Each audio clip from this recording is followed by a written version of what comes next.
አርትስ ቴሌቪዥን አርዕስተ ዜናዎችን እንሆ የኤርትራው የማስታወቂያ ሚኒስትር ኤርትራ ላይ የኢትዮጵያ ፖለቲከኞች ሰጥተዋል ባሏቸው አስተያየቶች ዙሪያ ምላሽ ሰጡ።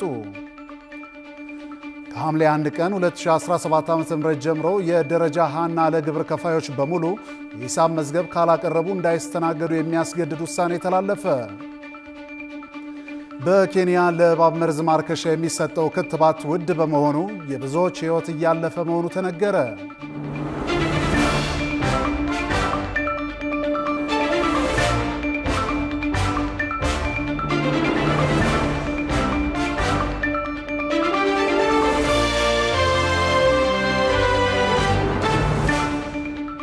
የክብር ሰላምታችን በያላችሁበት ይድረስ። ይህ ከአርትስ ቴሌቪዥን የሚተላለፍላችሁ የዜና ወጃችን ነው።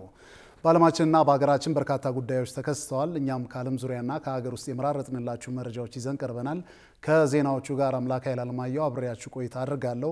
አብሮነታችሁ አይለየን። የኤርትራው የማስታወቂያ ሚኒስትር ኤርትራ ላይ የኢትዮጵያ ፖለቲከኞች ሰጥተዋል ባሏቸው አስተያየቶች ዙሪያ ምላሽ ሰጡ። ከሰሞኑ ኢትዮጵያና ኤርትራን የተመለከቱ የተለያዩ ዘገባዎች በሀገራቱ መካከል የተፈጠረውን ውጥረት መካረሩን እያመላከቱ ይገኛሉ። ሲሆን ላይኩን ተጨማሪ አላት። የጀርመኑ ዲደብሊው ከሰሞኑ ኢትዮጵያና ኤርትራን ብሎም የቀይ ባህርን ሁኔታ አስመልክቶ ባሰናዳው የትንተና ዘገባው መዝጊያ ላይ ቀጠናው የጠላቴ ጠላት ወዳጄ ነው በሚል የጥንት ብሂል አካሄድ ውስጥ ይገኛል ብሎታል። ለዚህ መነሻነት ያደረገው የኢትዮጵያና የኤርትራን እሰጥ ገባና ተያይዘው ያሉ አሁናዊ ሁኔታዎችን ነው። አሰብ በቀጠናው ካሉ ጉዳዮች ሁሉ በላይ ባለፉት ወራት የፖለቲከኞችና የመገናኛ ብዙሃን ትልቅ አጀንዳ ሆኖ ከርሟል፣ እየከረመም ነው። በአንድ ወቅት የኤርትራው ፕሬዝዳንት ኢሳያስ አፈወርቂ የአሰብን ወደብ ትናንትም ዛሬም ነገም የችግር ምንጭ ሊሆን አይችልም ሲሉ ተደምጠው ነበር።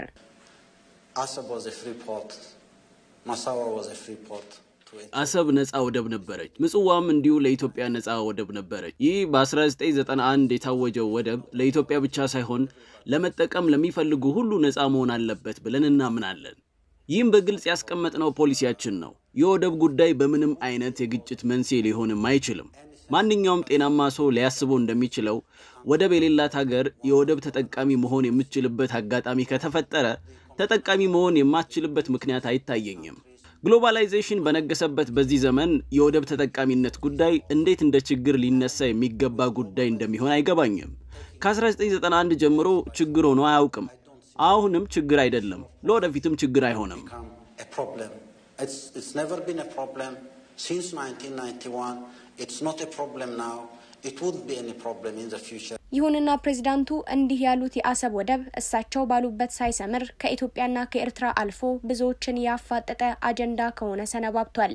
ከሳምንታት በፊት ዶክተር በለጠ ሙላን በድጋሚ አመራሩ አድርጎ የሾመው የአማራ ብሔራዊ ንቅናቄ አብን ከቀናት በኋላ በወቅታዊ ጉዳዮች ላይ በሰጠው መግለጫው ላይ ኤርትራንና የኢትዮጵያን የባህር በር ማጣት የተመለከተው ጉዳይ ይገኝበታል። የአንድ ሰሞኑን የቃላት ጦርነት ኤርትራን ወክለው ምላሽ ሲሰጡ የነበሩት የኤርትራ መንግስት ቃል አቀባዩ የማነ ገብረ መስቀል ከጊዜያ በኋላ ኢትዮጵያን መዳረሻ አድርገው ባሰፈሩት የኤክስ ጽሑፍ ላይ ደግሞ ለአብን መግለጫ ምላሽ የሚመስል ይዘት ያለው ጽሑፍ አስቀምጠዋል።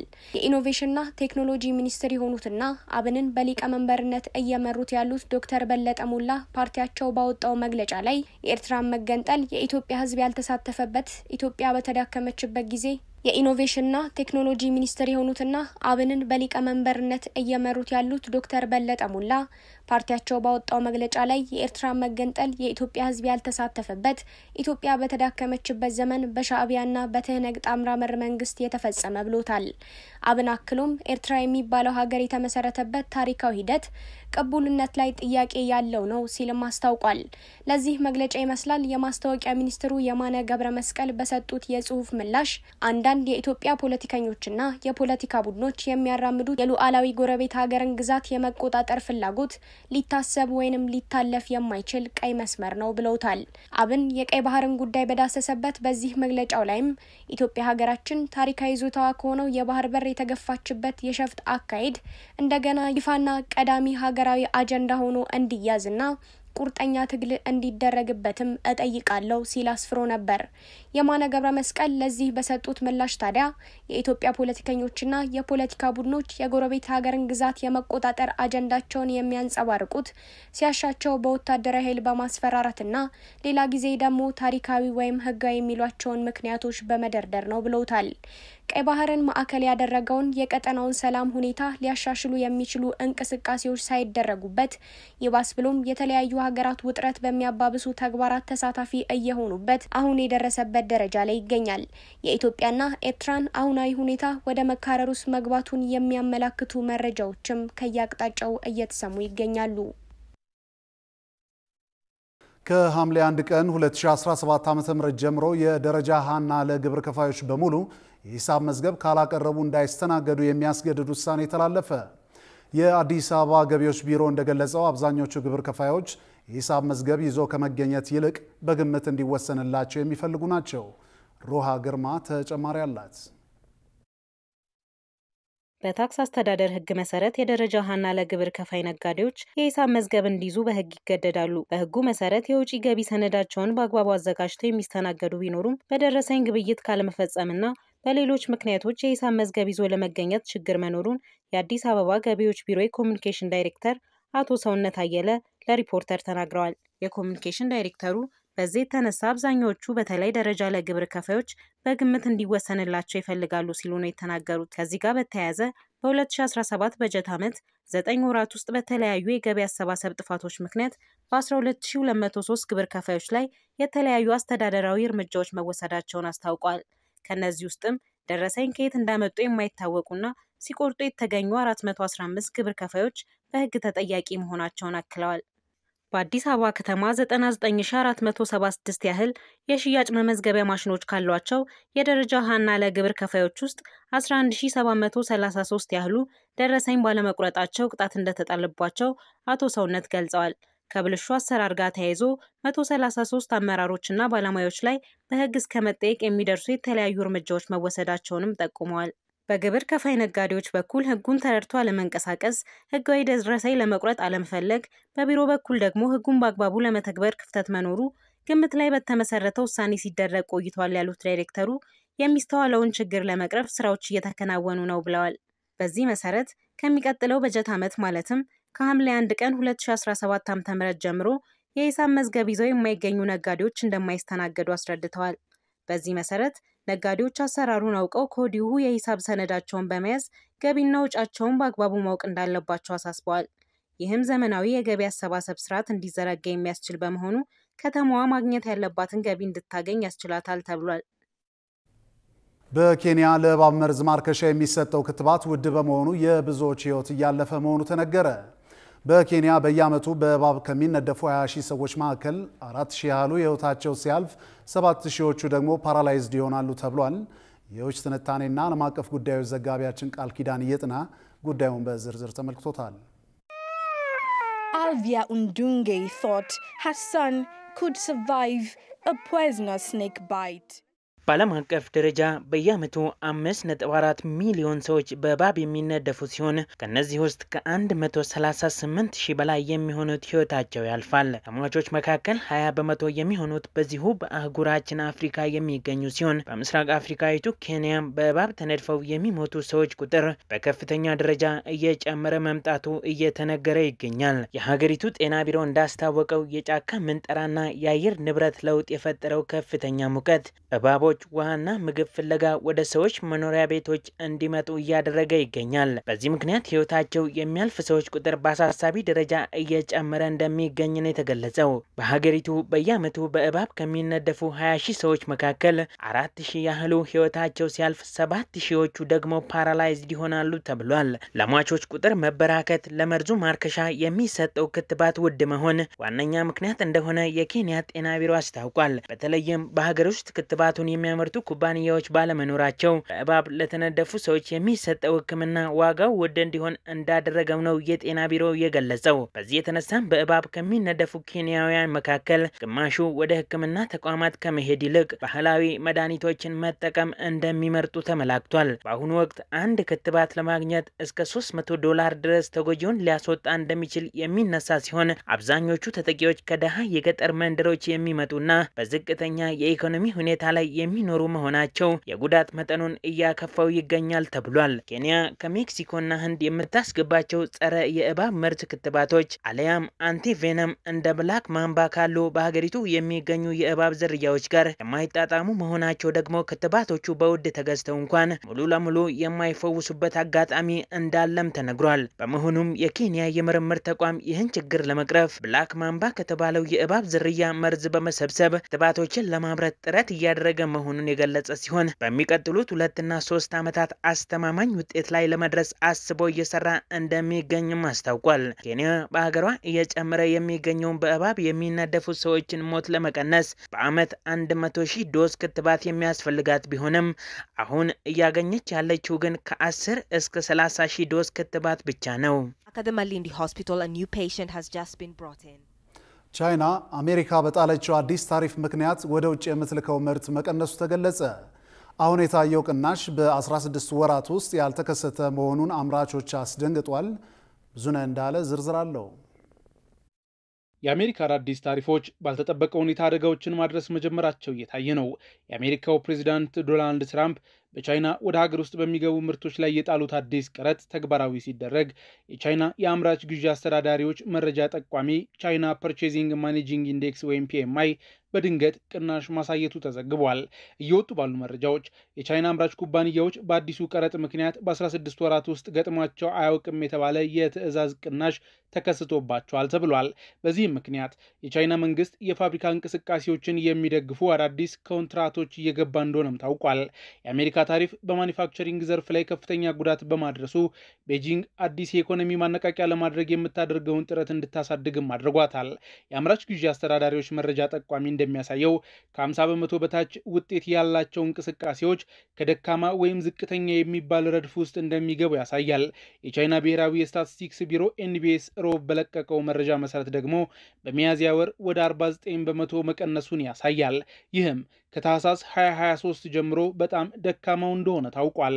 የኤንቢኤስ ከፍተኛ የስታቲስቲክስ ባለሙያ የሆኑት ዣኦ ቺንግ በሰጡት መግለጫም የፋብሪካው እንቅስቃሴ መጨናነቅ አሜሪካ በጣለችው አዲስ ታሪፍና ሌሎች ምክንያቶች ነው ብለዋል። ትራምፕ በቻይና ምርቶች ላይ የጣሉት ከ145 በመቶ ቀረጥ ቀደም ሲል በሀገሪቱ የወጪ ንግድና በማኒፋክቸሪንግ ላይ የተመሰረተ ኢኮኖሚ ላይ ያደረሰውን ማሽቆልቆል አጉልቶ ያሳያል። የትዕዛዝ ስረዛዎች እና የምርት ቅነሳዎች እየተስፋፉ በመምጣቱ ቻይናውያን አምራቾች መደናገጥ ውስጥ ከቷል። ይህም በሀገሪቱ የእድገት ተስፋ ላይ አዲስ ስጋት ፈጥሯል ተብሏል። የኢኮኖሚ ባለሙያዎች እንደሚሉት አዲሱ የአሜሪካ ታሪፍ አዳዲስ የኢንዱስትሪ ምርቶች ትዕዛዞችን እንዲያስቀር በር ከፋች ነው ያሉ ሲሆን በኢንዱስትሪ ምርቶች ላይ እድገቷን ላደረገችው ቻይና ደግሞ ይህ ከባድ መሰናክል እንደሚሆን ይጠበቃል። የቻይና ባለስልጣናት ከዚህ ቀደም ምርቶቻቸውን ወደ አሜሪካ ይልኩ ለነበሩ ፋብሪካዎች ድጎማዎችን ጭምር እያደረጉ ሲሆን ጫናዎችን ለመቀነስ የሚረዳ የተለያዩ ብድሮችንም እያቀረቡ እንደሆነም ታውቋል። የቻይና የውጭ ጉዳይ ሚኒስትር ዋንጊው አሜሪካ የምትጥላቸውን ታሪፎች መጋፈጥ ያስፈልጋል፣ በመደራደር ብቻ ሳይሆን ተገቢውን ስራ በመስራት በቻይና ላይ የተጣሉ እጅግ የተጋነኑ ታሪፎችንም እንቀነብሳለን ሲሉም ተደምጧል። 145 በመቶ ታሪፍ ተጥሎ ከአሜሪካ ጋር መስራት እጅግ ይከብዳል። በዚህም የሚቀጥል ከሆነ አማራጮችን ለመመልከት እንገደዳለን በማለትም አስታውቋል። የአምራች ግዢ አስተዳደር መረጃ ጠቋሚ ወይም ፐርቼዚንግ ማኔጂንግ ኢንዴክስ PMI ባደጉት ሀገራት በስፋት የሚሰራበት አምራች ኩባንያዎች የሚያመርቱትን ምርት ሽያጭና አዳዲስ ትዕዛዞችን በማጥናት የቀጣይ የሀገራትን እድገት የሚተነብይ አሰራር ሲሆን በውስጡም የሰራተኞችን የቅጥር እድገትና ሌሎች ዘርፎችን አካቶ የሚሰራ ዳሰሳ ነው። ይህንን መሰል የዳሰሳ ጥናት በአፍሪካ ብሎም በኢትዮጵያ ገና በጅምር ላይ መሆኑን የኢኮኖሚ ባለሙያዎች ይገልጻሉ። ክብራትና ክብራን ከአርትስ ዜናዎች ጋር አብራችሁ ስላላችሁ አርትስ ቴሌቪዥን ያመሰግናችኋል። ማንኛውም አይነት የዜናም ሆነ ሌሎች ጥቆማዎችና አስተያየቶች ቢኖሯችሁ በአጭር የጽሑፍ መልእክት መቀበያ ቁጥራችን 6121 ላይ ብታደርሱን ተቀብለን ወደ እናንተ እናደርሳለን። አሁን የዕለቱን ዋነኛ ጉዳይ እናስታውሳችሁና እንመለሳለን። የኤርትራዊ ማስታወቂያ ሚኒስትር ኤርትራ ላይ የኢትዮጵያ ፖለቲከኞች ሰጥተዋል ባሏቸው አስተያየቶች ዙሪያ ምላሽ ሰጡ። ከቆይታ በኋላ በአርት ስፔሻል የመረጃ ሰዓታችን ልዩ የመዝናኛ የኪነ ጥበብና የሁነት መረጃዎችን ወደ እናንተ እናደርሳለን። ይጠብቁን። አሁን ደግሞ ከሀገር ውስጥና ከባህር ማዶ የመራረጥንላችሁን ስፖርታዊ መረጃዎች ወደ እናንተ እናደርሳለን። ዮናስ ግርማ እንደሚከተለው ያቀርበዋል። የኢትዮጵያ ፕሪሚየር ሊግ 27ኛ ሳምንት መርሃ ግብሮች እየተከናወኑ ይገኛሉ። በትላንትናው ዕለት ከድሬዳዋ ከነማ ጋር የተገናኘው ኢትዮጵያ ቡና 2-0 ሲያሸንፍ ቅዱስ ጊዮርጊስም በቢኒያም ፍቅሬ ጎል መቀሌ ሰባ እንደርታን 1-0 አሸንፏል። ነገ በሚደረጉ የኢትዮጵያ ፕሪሚየር ሊግ ጨዋታዎች አርባ ምንጭ ከሊጉ መሪ ኢትዮጵያ መድን ቀን 9 ሰዓት ሲገናኙ 12 ሰዓት ላይ ሐዋሳ ከተማ ከሲዳማ ቡና ይገናኛሉ። አሁን ሊጉ ባለው ወቅታዊ ውጤት ኢትዮጵያ መድን በ51 ነጥብ ሲመራ ኢትዮጵያ ቡና በ42 ይከተላል። ከባህር ማዶ ወዳገኘናቸው መረጃዎች ስናልፍ የዩሮፓ ሊግ የግማሽ ፍጻሜ መጀመሪያ ዙር ጨዋታዎች ትላንት ተከናውነዋል። ወደ ስፔን ሳን ማሜስ ያቀናው ማንቸስተር ዩናይትድ አትሌቲኮ ቢልባኦን 3-0 አሸንፏል። በዚህ ጨዋታ ለቀይ ሰይጣኖቹ የማሸነፊያ ግቦችን የመሃል ሜዳ ተጫዋቾቹ ካዝሜሮና ብሩኖ ፈርናንዴዝ አስቆጥረዋል። አምበሉ ብሩኖ ፈርናንዴዝ በፍጹም ቅጣት ምትና በጨዋታ ሁለቴ ኳስን ከመረብ በማዋሃድ አስደናቂ ምሽትን አሳልፏል። የትላንቱን ውጤት ተከትሎ በቀጣይ ሳምንት በኦልድ ትራፎርድ የሚደረገውን ጨዋታው ከወዲሁ ያቀለለው ዩናይትድ ወደ ፍጻሜው ለማለፍ ትልቅ የቤት ስራውን ሰርቷል። በተመሳሳይ ሌላ የዩሮፓ ሊግ የግማሽ ፍጻሜ መርሃ ግብር የእንግሊዙ ቶተናም ከኖርዌው ክለብ ከቦዶ ግሊምት ሲገናኙ በሜዳው የተጫወተው ቶተናም ሆስፐር 3-1 በሆነ ውጤት ጨዋታውን ማሸነፍ ችሏል። እንደ ማንቸስተር ዩናይትድ ሁሉ በሊጉ አስቀያሚ ዓመት እያሳለፉ የሚገኙት ቶተናሞች በዩሮፓ ሊጉ አሁንም ድንቅ ግስጋሴያቸውን ያስቀጠሉበት ጨዋታ ነበር የትላንት ምሽቱ።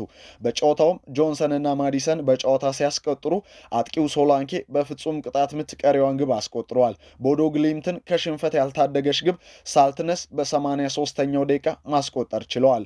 ወደ ኮንፈረንስ ሊግ የግማሽ ፍጻሜ መጀመሪያ ዙር ጨዋታዎች ስናመራ የለንደኑ ክለብ ቼልሲ ከሜዳ ውጪ ተጉዞ የስዊድኑን ክለብ ዳርጋርደንን 4-1 አሸንፏል። በጨዋታው ከፍተኛ ብልጫ ለነበረው ቼልሲ ግቦችን ጄደን ሳንቾና ማዱኬ አንዳንድ ሲያስቆጥሩ የጨዋታው ኮከብ የነበረው ኒኮላ ጃክሰን ሁለት ግቦችን ከመረብ አገናኝተዋል። የስዊድኑን ክለብ ብቸኛ ጎል ትውልደ ኢትዮጵያዊ ይስሐቅ አለማየሁ ሙልጌታ አስቆጥረዋል። በሌላኛው የኮንፈረንስ ሊግ ጨዋታ ሪያል ቤትስ ፊዮረንቲናን 2-1 አሸንፏል።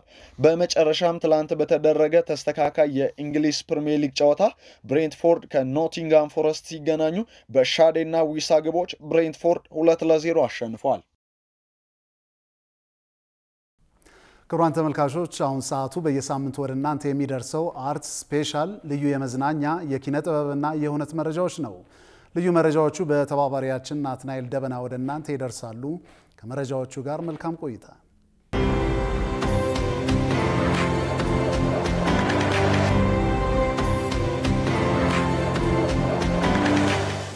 የተወደዳችሁ እንዴት ናችሁ? ይህ አርትስ ስፔሻል ነው። ዋና ጉዳዮች ድምጻዊ ብስራት ሱራፌል ለአንደኛ ደረጃ ትምህርት ቤት መምህር ያዜመበትን ሙዚቃ ጨምሮ 6 የሙዚቃ ስብስቦችን የያዘው የጠይም ፈረንጅ የሙዚቃ አልበም ለአድማጮች አቀረበ። ሁለት ጎራ ክፍሎ ሲያነጋግር የቆየው የድምጻዊ ቴዲ አፍሮ የሙዚቃ ኮንሰርት በእስራኤል ተካሄደ። በሌላ በኩል ድምጻዊ ቴዲ አፍሮ በ8 ሙዚቃዎች ላይ በግጥምና ዜማ የተሳተፈበት የአንጋፋዋ ድምጻዊት ኩኩ ሰብስቤ አልበም ዛሬ አመሻሹን ለአድማጮች ቀረበ። በመድረክ መሪና ጋዜጠኛ ወንደሰን ከበደ የተዘጋጀው የመድረክ ማስታወሻ መጽሐፍ ለንባብ ሊበቃ ነው። ኢትዮጵያዊቷ በአሜሪካ ትልቅ የሥነ ጽሑፍ ሽልማት ተሸለመች። እነዚህንና ሌሎችንም የአርትስ ስፔሻል የኪነትና ኩነት መረጃዎች እናቀርብላችኋለን። አብራችሁን ሁኑ። የብዙ ሙያዎች ራስ እንደሆነ ይነገርለታል የመምህርነት ሙያ።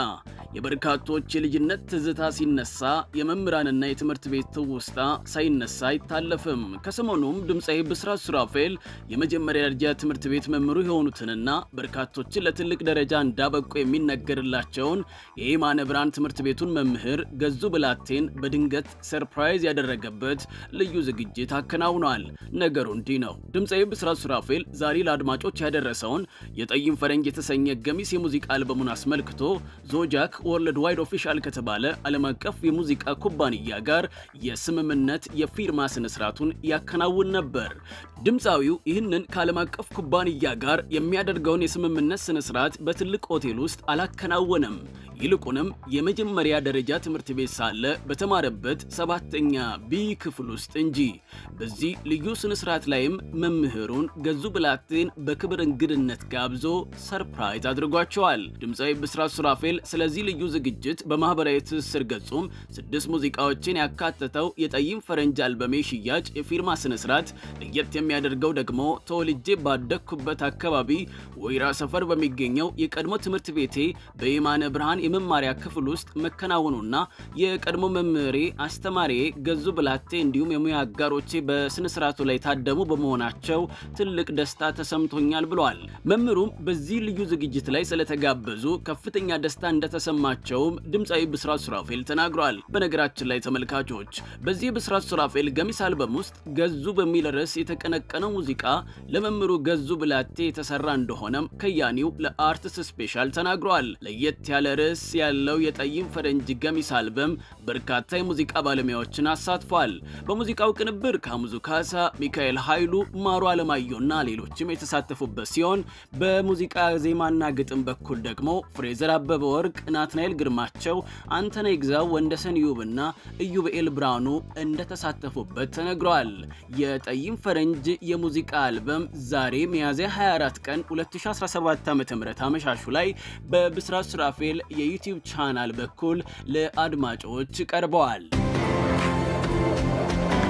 በመድረክ መሪና ጋዜጠኛው ወንደሰን ከበደ የተዘጋጀው የመድረክ ማስታወሻ መጽሐፍ ለንባብ ሊበቃ ነው። መጽሐፉ የመድረክ መሪው ወንደሰን ከበደ ከአዲስ አበባ እስከ ሰሜን አሜሪካ ለ25 ዓመታት ያዘጋጃቸውንና የመራቸውን የጥበብ መድረኮች የዳሰሰበትና የዘመን መልኮቹን ያስቃኘበት እንደሆነ ተነግሯል። በመጽሐፍ ውስጥም የታዋቂ ግለሰቦች፣ ሙዚቀኞች፣ አርቲስቶች ታሪኮችና ገጠመኞች እንዲሁም ትውስታዎችን ከፎቶግራፎችና ሰነዶች ጋር አዋህዶ ዳጎስ ባለ ገጽ የተዘጋጀበት እንደሆነ ተገልጿል። መጽሐፉ ግንቦት 3 2017 ዓ.ም ታዋቂ ግለሰቦች፣ አርቲስቶች፣ ሙዚቀኞችና ወዳጅ ዘመዶች በተገኙበት ከቀኑ 9 ሰዓት ጀምሮ በሂልተን ሆቴል ተመርቆ ለንባብ እንደሚቀርብም አርትስ ስፔሻል ያገኘው መረጃ ያመለክታል። በአንድ ወጥ የቦክስ ታሪክ ላይ መሰረቱን ያደረገው አለው ፊልም ለእይታ በቃ። በደራሲና ዳይሬክተር ይበልጣል ተረፈ የተዘጋጀው አለው ፊልም ባሳለፍነው ሰኞ በዓለም ሲኒማ ጥሪ የተደረገላቸው እንግዶች በተገኙበት ተመርቆ ለእይታ በቅቷል።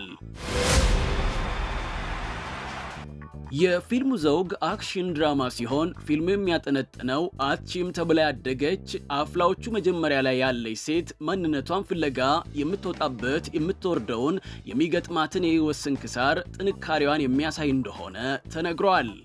ያየራድ ማሞ፣ ዳዊት አባተ፣ ሃና ተረፈ፣ ኤደን ደረጀና ሌሎችም በትወና ተሳትፈውበታል። ፊልሙን ሰርቶ ለማጠናቀቅ 3 ዓመት የወሰደ ሲሆን 2.6 ሚሊዮን ብር እንደወጣበትም ተነግሯል።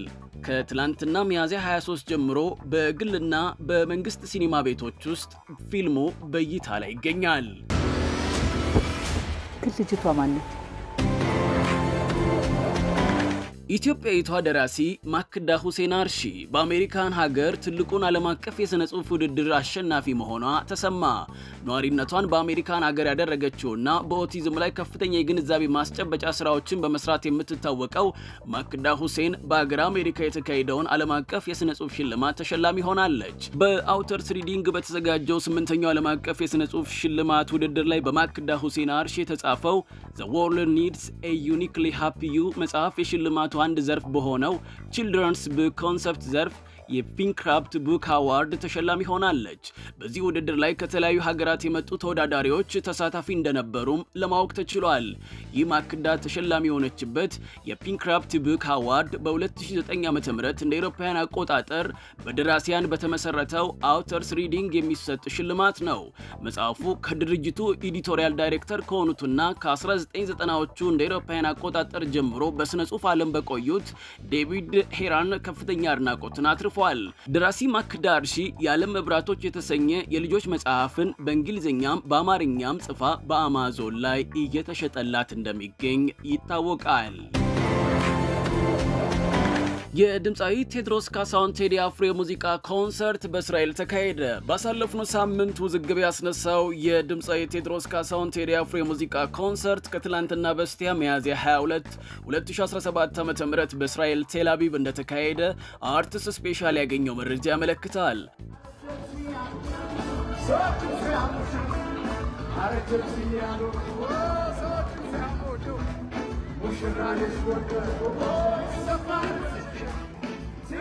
በወቅቱ ለኮንሰርቱ የተዘጋጀው ትኬት አስቀድሞ ተሽጦ እንዳለቀ የተነገረ ሲሆን በርካቶችም በኮንሰርቱ ላይ ታድመዋል ተብሏል። ባሳለፍነው ሳምንት ድምጻዊ ቴዲ አፍሮ በእስራኤል የነጻነት ቀን የሙዚቃ ኮንሰርቱን እንደሚያቀርብ ይፋ ካደረገ በኋላ በጋዛ ህፃናት በእስራኤል እየተገደሉ የሙዚቃ ኮንሰርት ማቅረቡ ትክክል አይደለም በሚሉና መተዳደሪያ ስራው እስከሆነ ድረስ መስራቱ ልክ ነው ባሉ ወገኖች ዘንድ መነጋገሪያ ሆኖ ሰንብቷል።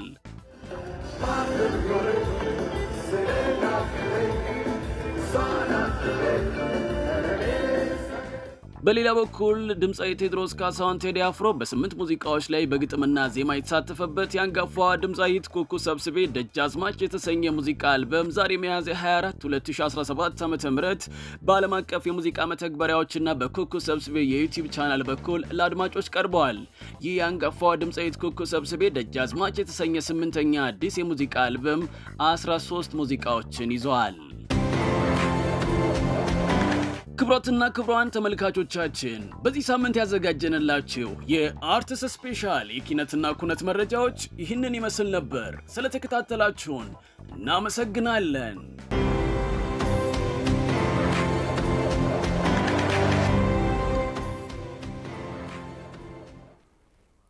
ውድ ተመልካቾቻችን የአርትስ ቴሌቪዥን የሰዓቱ ዜናዎች የተከታተላችሁትን ይመስሉ ነበር። ስለሰጣችሁን ጊዜ ከልብ እያመሰገንን ከዜናዎቹ ጋር አምላክ ያላለማየሁ ቆይታ አድርግ ያለው ከቀሪ የጣቢያችን ዝግጅቶች ጋር መልካም ጊዜ እንተመኛለን።